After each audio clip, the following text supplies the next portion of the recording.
magazine that had articles in it. I wrote some of them. Other people wrote articles, and there was just so much good information.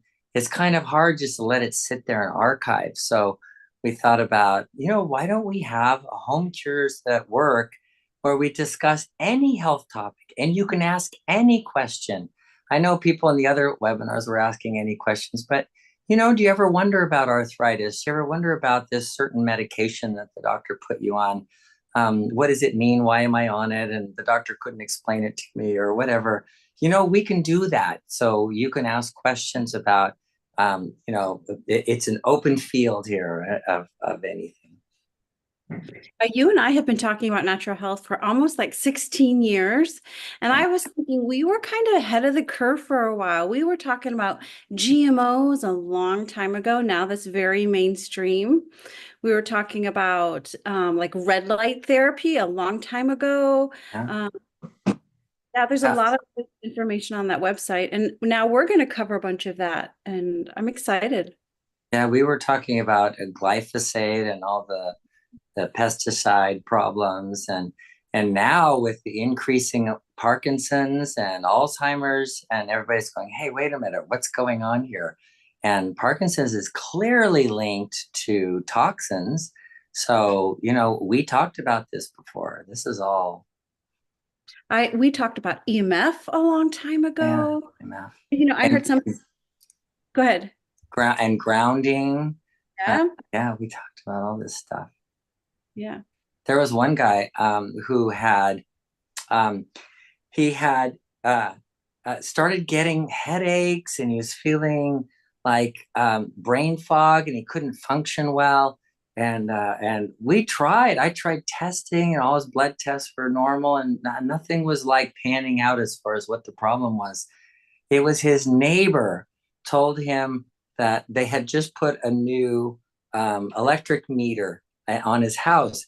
And so his bed is right here, the wall's right here, and the new electric meter's right there. And the new electric meter has an EMF. It has a direct link, wireless link to the electric company. So all he did was move his bed across to the other side of the room. It's like 10 or 15 feet away. Well, EMFs drop, the strength of the electromagnetic frequency drops exponentially as you get away from it. So just that moving his bed across in the same bedroom across the other side of the room fixed his problem. I had an EMF meter for a while, and I was going around testing my house to see where I might be hot. You know what the worst place was? In front of the microwave. Really? No, now the microwaves are up high, they're above the stove, maybe they are. When you start your microwave, that is the worst EMF exposure out of everything in your house. At least that was in my house. It's like, so don't stand in front of your microwave when you're hold the button and run. Yeah. Wow, that's so interesting. Well, and there are a lot of people who don't use microwaves anymore. Right? Yeah, I do. Yeah, interesting. I do know someone who built a brand new home and started to have some neurological issues, and they realized that they knew this, but they were right next to electric poles, I guess, type of things right outside their window. They ended up moving and it went away. So yeah, crazy. Yeah. So I'm excited to dig into all sorts of these kinds of topics. Let us know things you want to learn about. And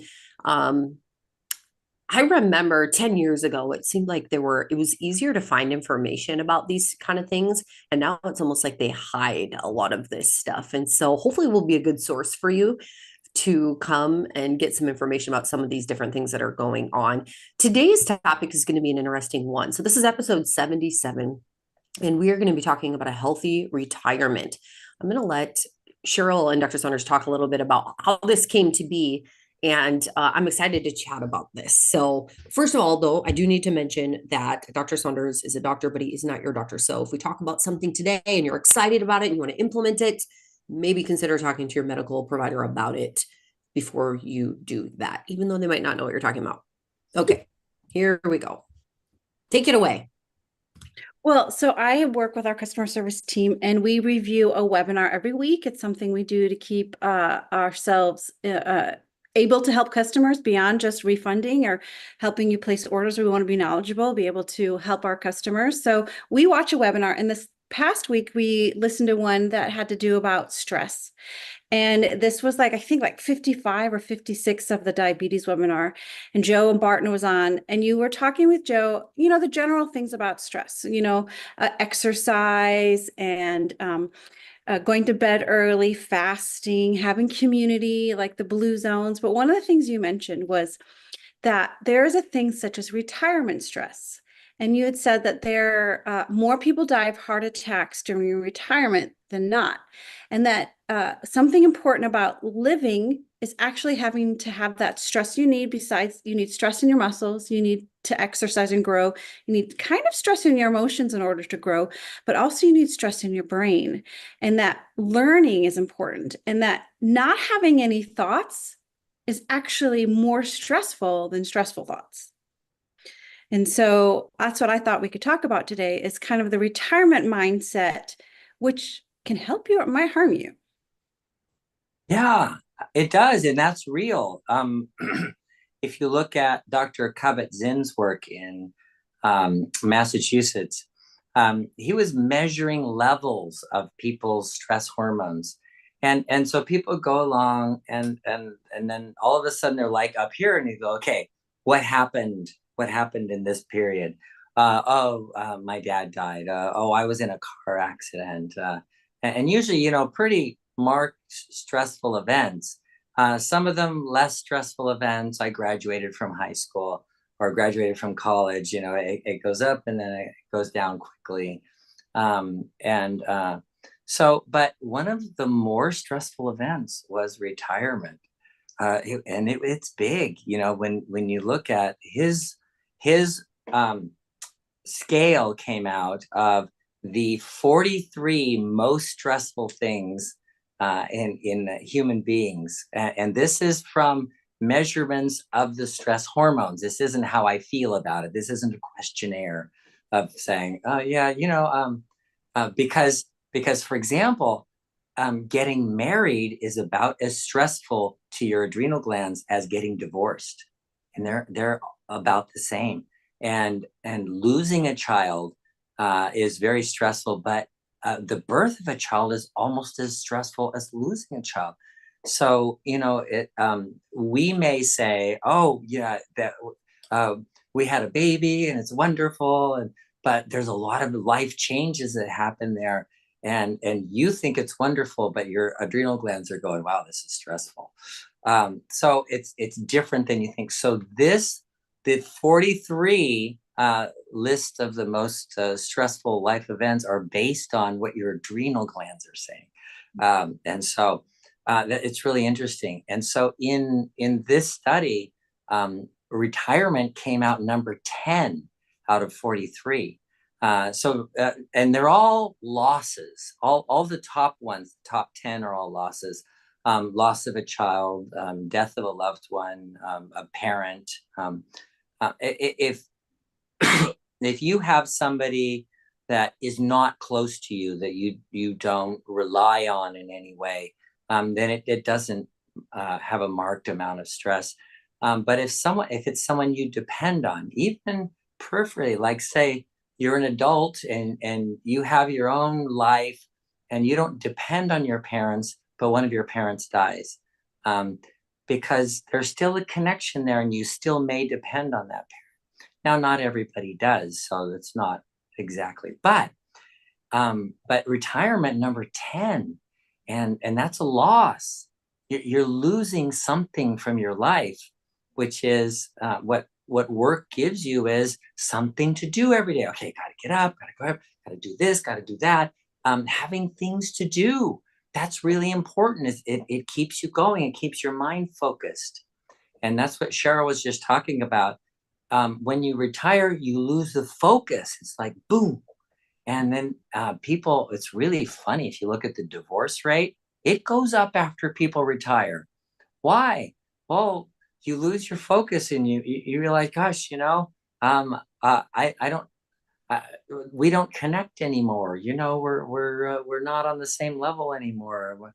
I want to do something and he doesn't, or I've heard the case, even several of my friends who retired, their wife is like, you know, get out of here, do something, get out of my house, you know, just go out and do something, you know, quit bugging me, kind of thing. Uh, so having a loss of your focus in life is where retirement becomes really stressful. All right. I want to see. Feel free to comment, you guys, if you have feedback about this, or if you want to share anything, feel free to do that in the chat. Butch said, hello, I'm pushing 73 and would be completely stressed if I was not working. And it's good to know that about yourself, right? I feel like that's part of it, is learning. I've had seasons of life where I had the opportunity to not work as much, and that is not good for me either. I will say that. It sounds really exciting, but it's not, because I actually get really lazy and then I don't enjoy anything. So I know that for myself as well. Let's see if anybody else commented here in the chat about this specifically. Having a retirement thing is also important. If you retire and then you say, I'm going to retire so that I can start my new business, write my book, learn the piano, travel somewhere. I get to go to, you know, India. I've always wanted to go to India and live in an ashram for a while, a month or two or something. I have people that have done all these things, and having a focus after you retire means that you have a reason to get up in the morning, and that's what you're looking for in retirement. All right. Anonymous had said, you know, we're talking about stress a little. Well, okay. First of all, Lily said, I lost my retirement income to fraud. That gave me stress. Yeah, that'll give you stress. David said, I've decided that I'm never going to retire completely. I did leave my job, but continue to write software and attend technical seminars, etc. I've had a lot of friends who have died after they retired and did nothing but relax. Yeah. Yeah. Isn't that funny how relaxation is kind of leads to death? I've always thought of that, you know. I went to Costa Rica, and I'm on a beach, you know, in Costa Rica, and I'm laying in a hammock and I'm drinking, I don't know what I was drinking, some juice probably. And I lay there for about 10 minutes and I go, okay, I'm done. Let's go do something. And, you know, I just don't find that relaxing to, you know, it is for a short time, but it was really boring. So we rented one of those double kayaks, ocean kayaks, and we went out kayaking, and it was great, you know. Is there any relation between the onset or increased risk of dementia and retirement? Oh, I don't know. That idea of not using your brain, of not applying yourself, does your brain actually waste away? Well, if you don't use your brain, yeah, it does, definitely. I know. And I know a lot of people now it seems like brain health is becoming more of a hot topic these days. People are really worried about it, thinking about it. And I know young people that are setting up card tables and doing puzzles more than they ever have. Little things like that to work their brain, and taking the time to do that, which is a big deal. But even watching, you know, some of the people that are in the natural health space with their products, that's how they promote them heavily with, this is good fuel for your brain, or your brain needs these kind of things. Anyway, I just am noticing that has been very trendy lately. There was another question here. Let's see. Well, Alexa, go ahead. Oh, go ahead. No, go ahead. Well, I was just going to say, Anonymous had said, can stress bring on tremors, or certain medicine like Durex cause tremors? What can be done only in one hand slightly? Okay. So trimmers, thank you for that. All right, good question. One hand slight trimmers, it depends on what kind of trimmer. So there's a trimmer that happens, it's called an intention trimmer. When I go to do something, so if I'm just resting, it's okay, steady. But if I go to do something, if I go to like push the button, then I start getting a tremor. So my hand's steady until I want to sign my name, and then I try to sign my name, and my signature is all wacky. That's called an intention tremor, and there's an entirely different reason for that, as opposed to like a Parkinsonian type of tremor, which is a tremor at rest. When you're just sitting there not thinking about it, you're looking at something else, your hand is shaking, um, and then you go to do something and it becomes really steady, and you can easily like do stuff because it doesn't tremor while you're doing stuff. Those are completely different. The Parkinsonian tremor tends to be from toxicity. The other tremor, the intention tremor, tends to be from the control center of your brain. And so that could be from strokes, it could be from a lack of nutrient of some kind, or sometimes toxicity as well. But and is often we're often told that it's genetic, but it's probably not just genetic. Yes, it does tend to run in families, but that's because there's a weakness in an enzyme, for example, or something that's dysfunctional in the brain that allows that tremor to happen. So finding the cause of the tremor is really important, because then you could fix it. If you don't know the cause, you're just shooting in the dark and you don't know what to do. Well, and I think some anxiety or stressful situations can probably cause that too. I've seen people do that with, for example, if you are not someone who enjoys public speaking and you go up front in a stage, you may shake like this, right?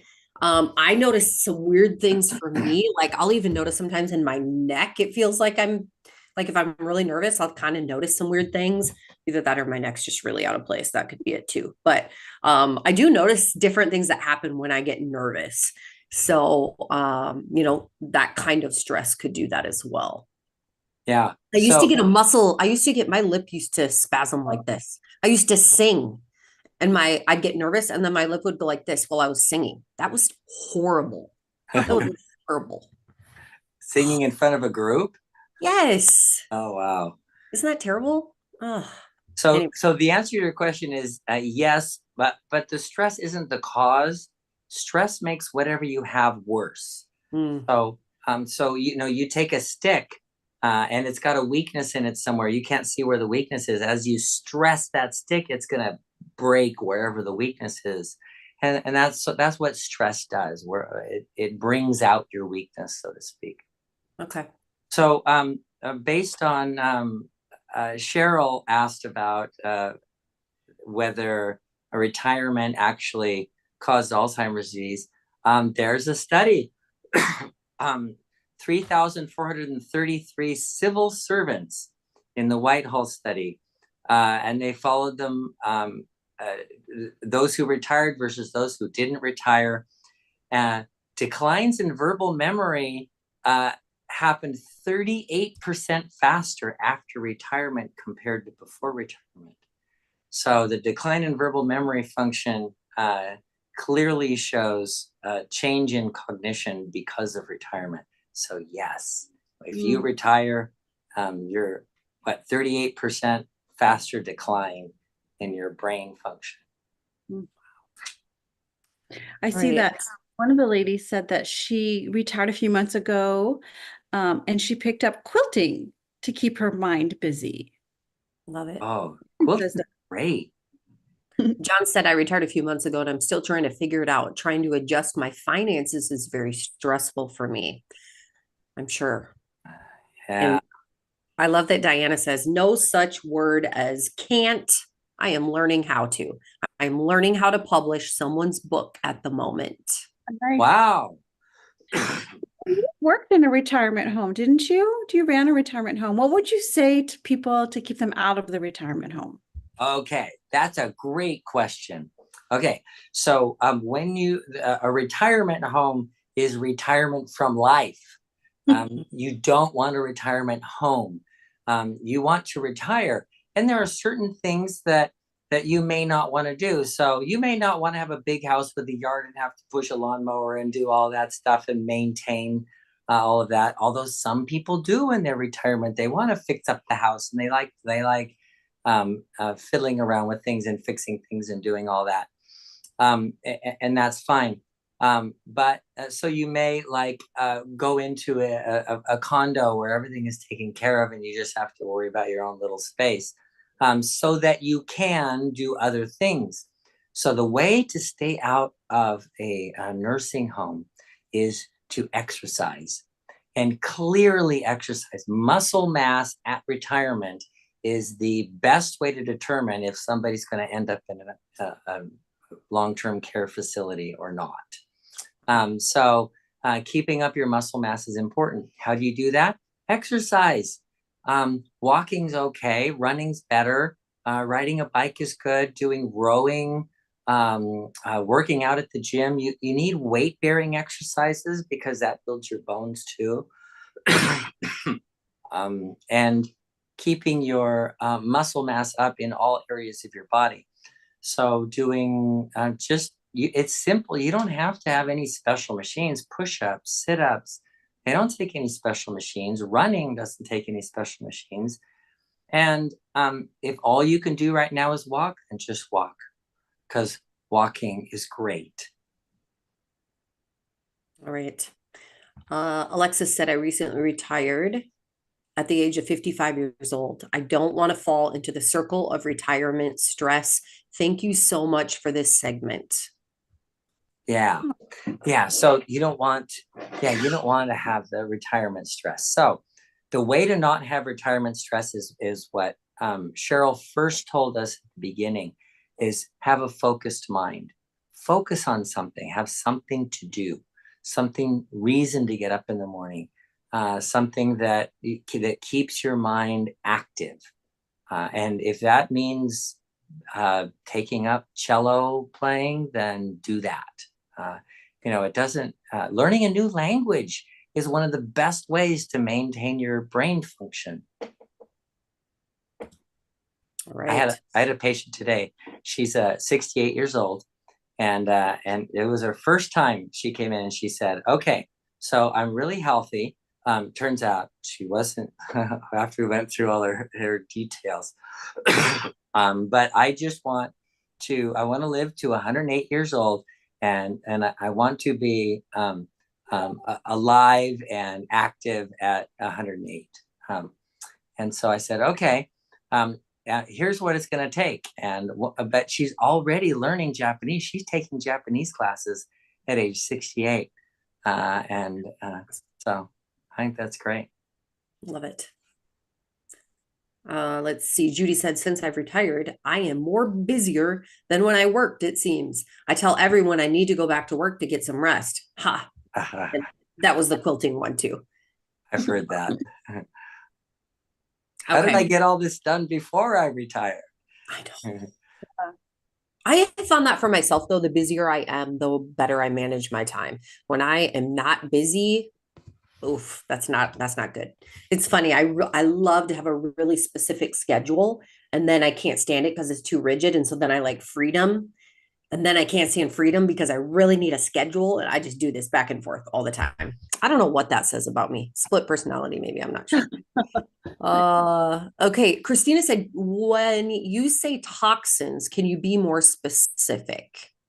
Okay. Toxins in terms of Parkinson's disease. Yes, I could be more specific. So something like a tremor, for example, Parkinsonian tremors come from organophosphate poisoning, is very common. And that's the pesticides that crops are sprayed with. And people who don't eat organic have higher levels of these kinds of toxins, organophosphates.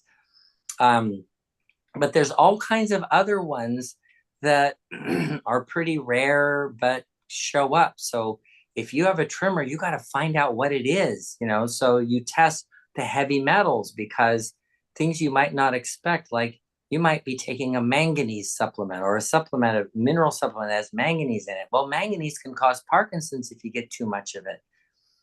So that's manganese toxicity. And it's generally only found in people who are either supplementing too much or work in a manganese mine. Actually, that's where they first found out about that. But other heavy metals also would be in that. Again, a phosphate, you're talking about glyphosate, which is a weed killer. It's and ironically, a glyphosate, the way it works is it's a chelating agent. It actually chelates minerals that you need. So it makes you deficient in certain minerals, and that's how it kills the plants. It makes them deficient, so that they can't reproduce and function. Other toxins, heavy metals, phosphates, anything that gets into the brain that's toxic to the dopamine. So people who take dopaminergic type drugs. So people got Parkinson's who had something called Paraquat, which was put on marijuana in the 1970s, and other drugs. Marijuana could be associated with that, cocaine, amphetamines. So yeah, being careful with all that stuff too. Okay, Jan has a couple questions. One, if we can't use stevia for diabetes, what do you suggest if we need to use some kind of sweetener? We just talked about this one yesterday. I'll just tell you, you don't. Don't use sweetener. And number two, how does ginger impact diabetes? So I have a theory about the sweetener thing, and it wasn't the sweetener, it's what you said of, what if we need to use a sweetener? What if we need something to be sweet?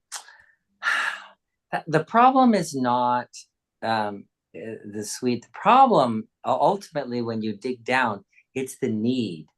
Yeah. So if you're willing to sacrifice the need, then you can be healthy. And that's really what it comes down to, is when you say, I need this. And if you can sacrifice that need, then you can be healthy. And that works for other things too. I mean, people fast for thousands of years. People have fasted for spiritual reasons. It wasn't for health. They didn't know anything about, oh, you get healthier if you fast. And no, this was all it was all spiritual, to improve their connection with God and their own spiritual connections. And so that giving up the need for food is one. Giving up whatever needs you have of the body are ideally sacrificed for the greater good. And that would be sweet, the taste of sweet. And so you try it out, test it out for a while, like fasting. Just go, okay, I'm going to go a whole day without eating anything sweet.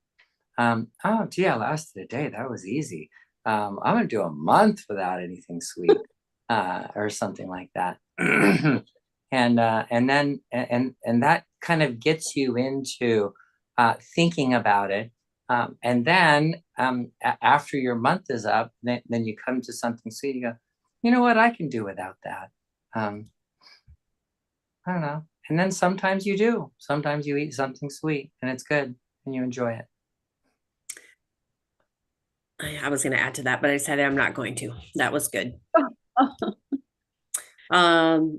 Okay. I do want to, I'm going to mention this. So I changed my mind. I am going to say it. So in the Diabetes Solution Kit, there is life after no sweets. I just want to mention that. So you're not having sugar while you're doing this, right? You're figuring out the best ways that your body works. And so it doesn't mean you're forever giving up honey or maple syrup or any, down the road, you may see how you respond to it. It does not have to be forever. If you can do it forever, great. You may tolerate some of those things down the road well. Although I don't think Dr. Saunders doesn't really eat much sugar. I don't think ever. Oh, Is it? wait a minute. Just to set the record straight. Um, Yesterday I went to the store. I was really hungry. I went to the store and I was getting some fruit. And so, I eat fruit. And then I saw these toffee peanuts, and it was a little cup of toffee peanuts.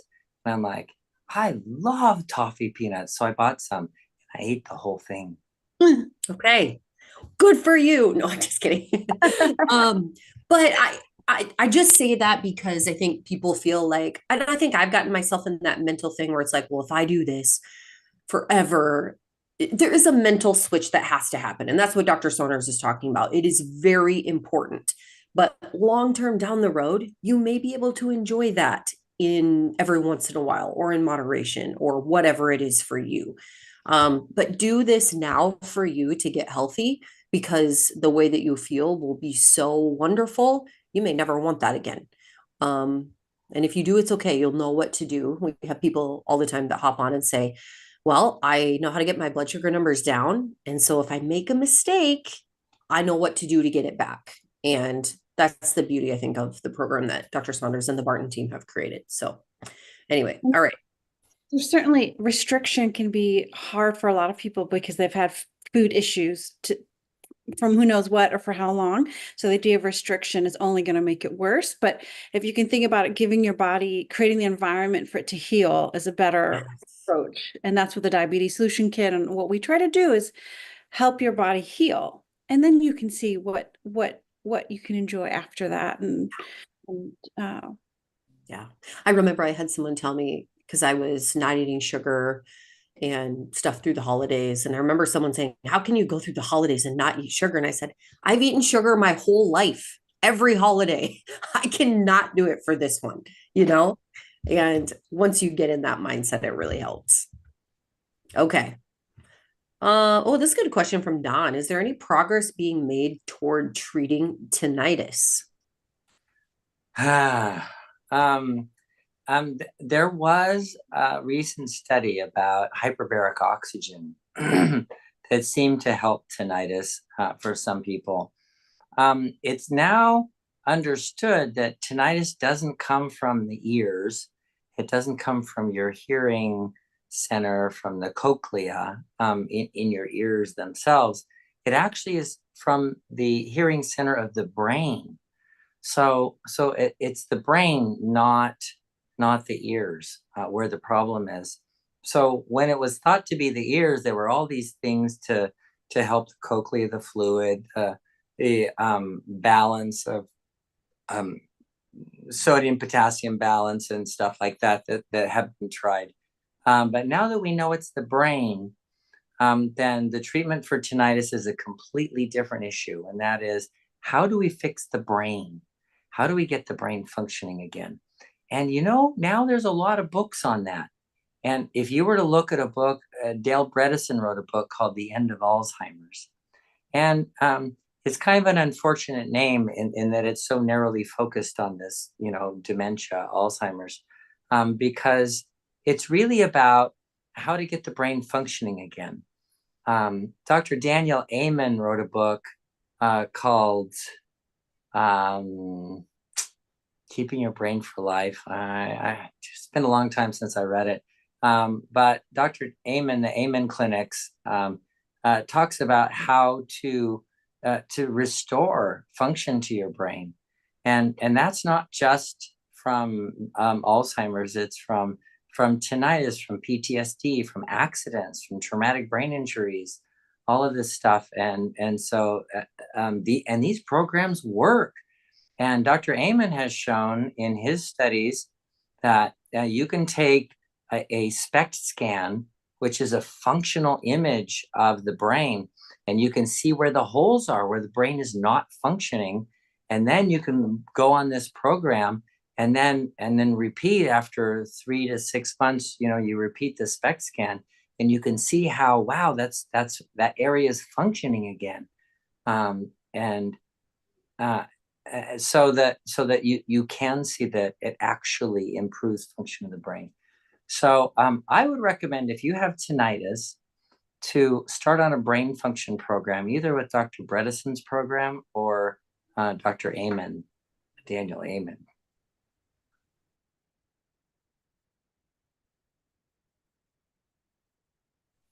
Judy said, could you spell his name and the title of the book? Maybe we can find a link to it actually. Dr. Amen, and just like it sounds, Amen. Bredesen is Bredesen. Okay. Alexander said earwax. I've heard that earwax can lead to hearing loss and even dementia. How to manage? I will tell you that my daughter she's young, but she had earwax. Actually, we went in because her ear it didn't hurt or anything, but she couldn't hear very well out of it. And she had earwax built up. And so it wasn't fun for her to get it removed. I'll tell you that. But good question. Earwax is a fascinating topic, and it's just so interesting. You guys, earwax is made by the parasympathetic nervous system, or rather, the parasympathetic nervous system stimulates the production of wax in your ears. What does that mean? What is the parasympathetic? Well, that's the rest and digest system. So your parasympathetic nervous system is when you're resting, you're relaxing, sitting on the beach, eating something, or lying on the beach, eating something. It's total relaxation, resting, and includes eating. So all of that's parasympathetic. But it also tells your ears to make earwax. And so you have the other side, which is the sympathetic nervous system, which is the stress response. It's the fight or flight response. It's the go, go, go response. And that shuts off the earwax in your ears. So you don't make earwax. So the lack of production of earwax, or making that really hard wax that doesn't come out, that's a sympathetic process. And that's the fight or flight stress response. And so people who are really stressed out have a lack of earwax in their ears, or they make that really hard wax that doesn't come out. So yeah, you know what? Is it related to dementia? Well, of course, stress is directly related to dementia and related to earwax. So the system is just so complex. It's fascinating how earwax can be related to digestion on the one hand and Alzheimer's disease on the other. Yeah. Okay. Let's see here. Oh, Jan had also asked, how does ginger impact diabetes? Oh yeah, that's right. You said that. I don't know that ginger impacts diabetes. I've looked at herbs, and there's a whole lot of herbs that directly affect the blood glucose. But ginger has an effect on the intestines, like repairing the intestines, like leaky gut syndrome, and it also has an effect on the adrenal glands for stress. So in an indirect way, I think ginger may have an effect, but I don't know of a direct effect. Okay. Nancy, I'm not seeing any questions from you. So Nancy said she came because it was a Healthy Heart webinar, but she posted a question. We don't see it, but you can ask questions about heart health. Definitely. Yeah. Unless maybe it's coming through as anonymous. If it's coming through as anonymous, we just haven't gotten there yet. There's a lot of questions still. So here we go. I still have 12 open questions over on the Q&A. That's the easiest place for us to manage those. If you guys can put those over there, that'd be great. Okay. Oh, look at me. I'm going through a bunch. All right. Michelle said, my fiance is on Prevestatin, only 10 milligrams. He didn't feel it is of no value. Is that dose still a threat for Alzheimer's? Yeah, it depends. If your cholesterol is way high, like 300, then no, it wouldn't be much of a threat. But there's several things that statins do, and it's not just cholesterol, but lowering the cholesterol is related to Alzheimer's. That's true. But the other half is, or the one other part, is coenzyme Q10. CoQ10 is really important for your body, your mitochondria to make ATP. And if you can't make ATP, then, brain function declines as well. So there's more to it than just the cholesterol. And I think it would be wise to avoid those. There was a recent study done. And interesting, the study wasn't done for this purpose, but they found that people who were on the statins had no decrease in the number of hospitalizations for heart disease, heart attacks, or strokes.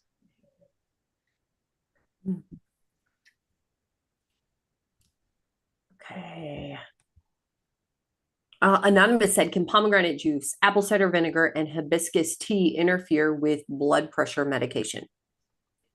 Well, yeah, all of them can, depending on the medication.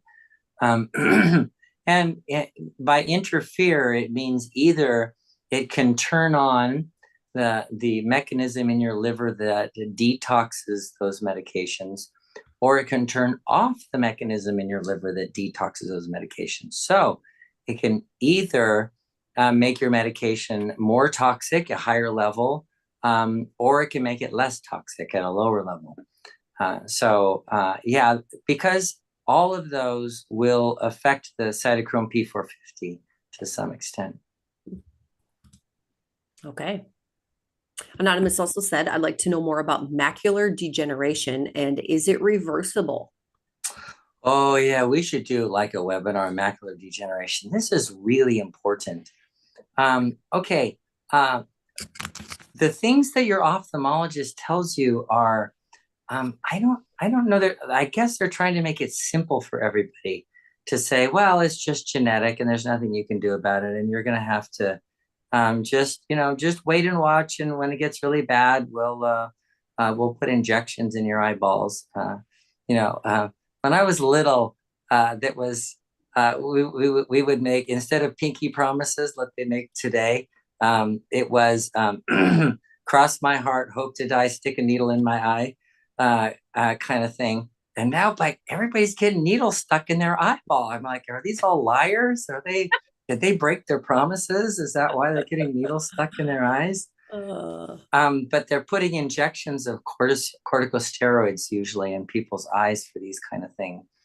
Macular degeneration means that your macula is the focus part of your eye. That's the little teeny part of all of the retina. The retina, let's say, is this big, and there's this little part that is the focus part that has tons of the rods and cones, and it's much more dense, so that you can distinguish every little line, every little dot.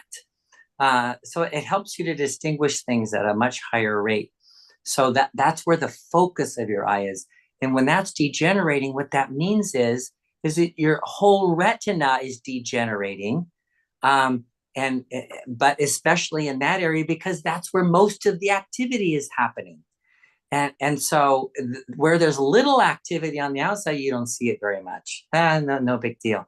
But in that area, so macular degeneration means there's an energy problem with your eye. So then you need to know why. Why is that happening? Is it because of diabetes and you're not getting enough glucose to that area? Is it because you're deficient in something like vitamin B3 is pretty common. I wrote an article on this in Home Cures at Work, and we'll probably do a full presentation on it at some point in a webinar. But what is the problem? And then you fix the problem. And so instead of looking at it as oh well, let's just watch it progress and we'll put steroids in your eye to decrease inflammation. Well, yeah, that gets rid of the inflammation, but that's not increasing the energy supply. So you're not going to get better from those injections. The best that they can do is decrease the rate at which you lose your vision. It's terrible. Another thing that we need to talk about at some point probably is our Eagle Eye supplement and what that is good for. Yeah, if we did macular degeneration, we could include that as part of our That would be something to check out too. In fact, if you guys go to bartonnutrition.com and you look at our supplements, there are Dr. Saunders has recorded videos for each of them. And that would be a good one to check into if this is something of interest to you. Use code webinar25. You will save 25% on all of our supplements or anything that you find there. And we'll dig into that more again, but go check that out. We're running out of time. Let's see how many more questions we can get to. Beverly, welcome back, Beverly. And yet, in meditation and in centering prayer, we do our best to let thoughts go so that we can be open to peace and divine guidance. So, to argue that stress is increased by having thoughts is maybe a little too simple. P.S. I have retired 3 times, in the last at age 70, but I remain active, taking classes and doing things with my church. And I agree that focus and structure in my days are vital. I make a point of getting to Queen Bee on the New York Times spelling bee every day before getting out of bed. Wow, that's cool. Great. I love it. Beverly's fun. She hops on these webinars, and Beverly, you could probably run these webinars. I think you know a lot of this information already, right?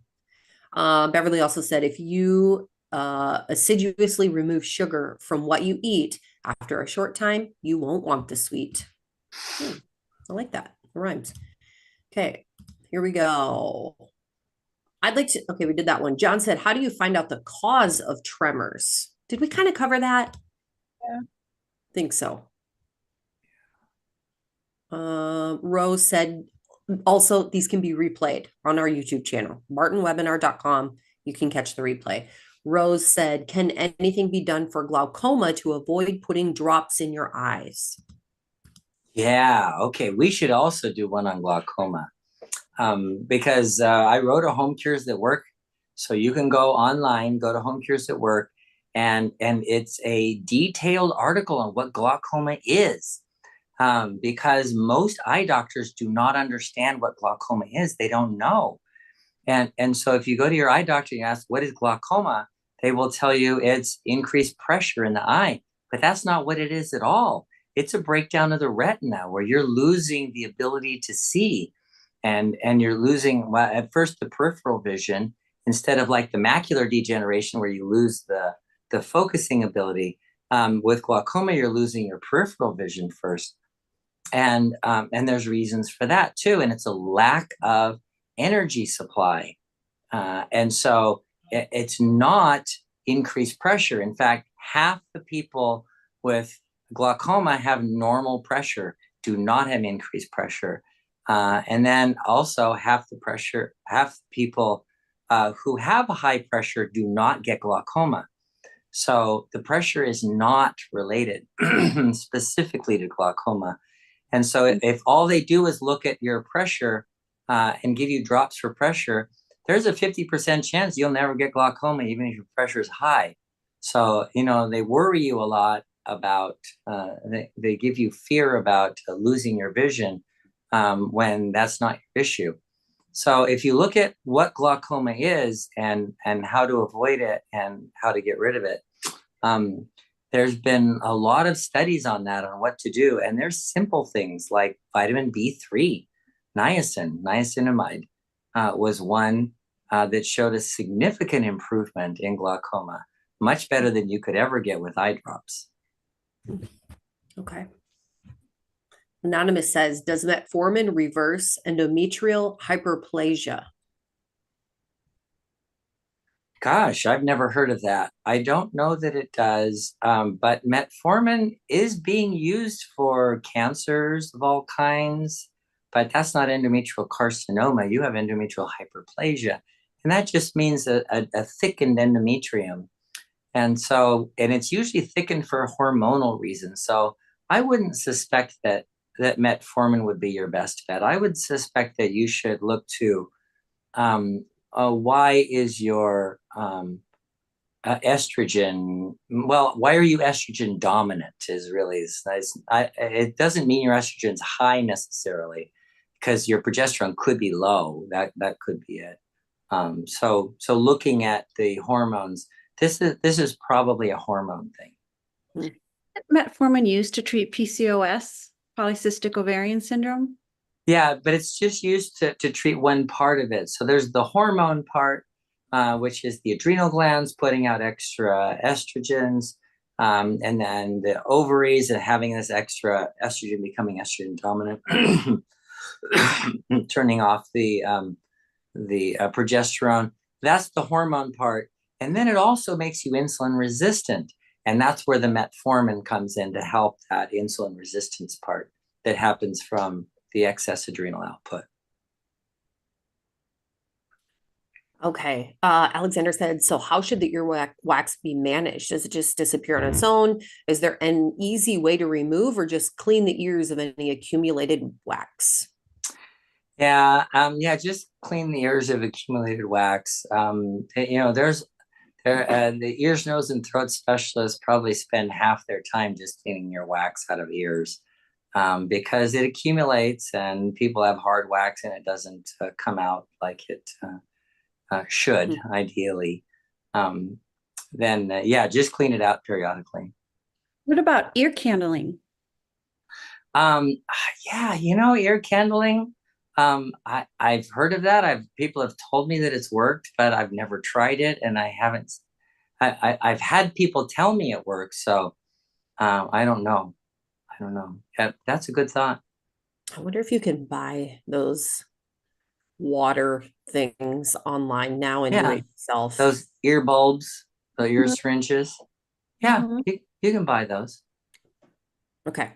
Anonymous said, is a quanta flow test as good as a Doppler test or a CIMT test?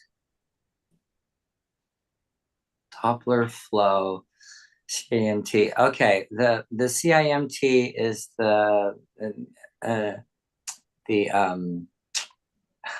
it's the medial intimal medial thickness. That's the thickness. So these are carotid artery tests, I'm thinking. So the Doppler flow is carotid artery, CIMT is carotid artery. So that's looking at the arteries to see if there's any constriction. So they just show different things. The CIMT shows the thickness of it. The other two are looking more at flow, how much blood is flowing. The Doppler only looks at the rate of flow. So if it's going at a certain rate and then all of a sudden this one area it's going a lot faster, that means there must be narrowing in that area. So, yeah. Okay. Another question about are these the same juices we asked about last time? Can pomegranate and beetroot juice and apple cider vinegar interact with blood pressure medications? Yeah, we talked about that. Yeah, but yes, they can, only in that they can affect the cytochrome P450 system that breaks down those medications and either increase it or decrease it, maybe. Okay, John said ISO-Q10, something like that, needed when on a statin, even if you have no symptoms. Yeah, even if you have no symptoms, if anybody's taking a statin, you should definitely take CoQ10.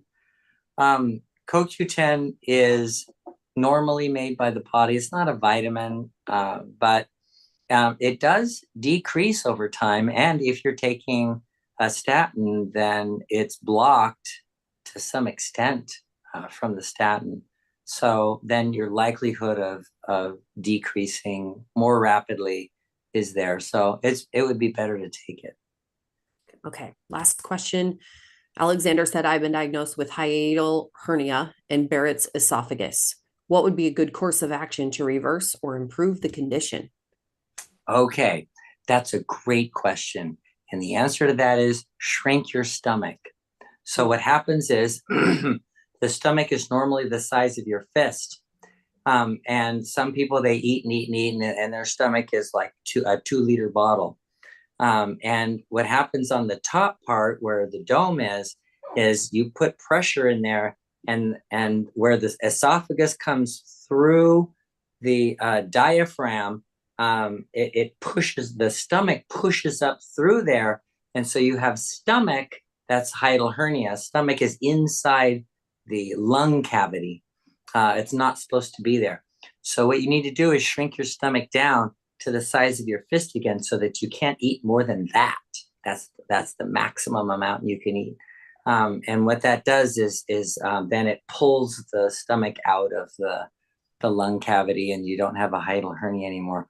There's been some surgeries that have been tried on that, and Nissen fundoplication and several others that they really don't work very well, and they have a lot of side effects. People have burping and acid reflux and problems with those too. Okay. Okay. Thank you, Dr. Saunders. We appreciate you. We'll see you next week. Okay. Thank you. And happy almost November. And Cheryl, thank you so much. We'll see you next week as well. All of you come back, tell a friend to go to bartonwebinar.com and sign up for these webinars.